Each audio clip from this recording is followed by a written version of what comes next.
If you go to hell, you did it. All right, you did it. You will not be able to stand before God and say, you did this to me. God gave man the opportunity to choose to obey him based on his free will. God gave man the opportunity to accept the sacrifice that God gave through Jesus Christ. Man has the opportunity to choose to worship God. And so in his foreknowledge, he looks down at you and he sees every decision that you're going to make.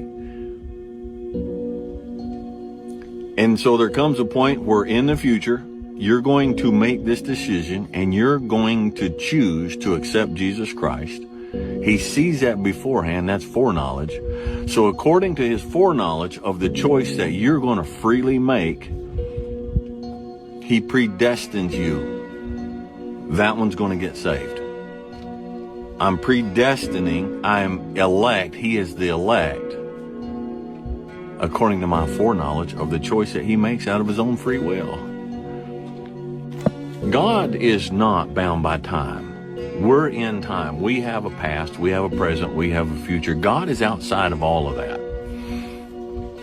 Now, if you take the entire beginning and ending of time as we know it today, and let's picture it as a shoebox.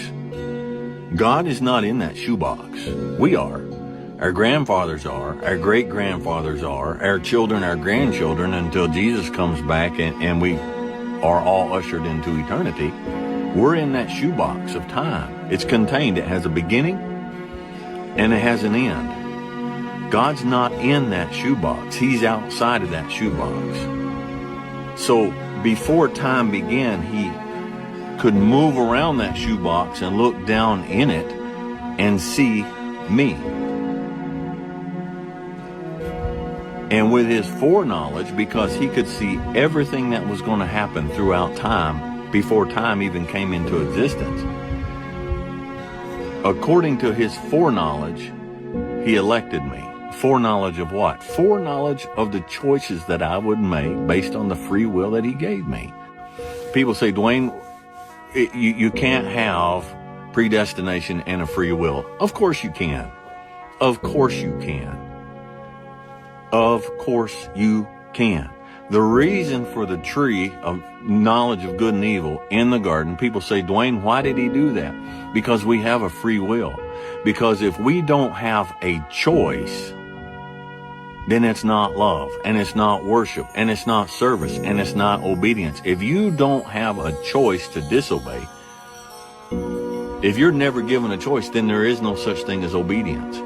He is not willing that any should perish. If they understand God so little that they think God creates people, gives them no choice, gives them no free will not shed enough blood to save them, and will choose arbitrarily to send them to hell. If you have that much of a fundamental misunderstanding of the very character and nature of God, I don't even know how you can be born again. If you go to hell, you did it.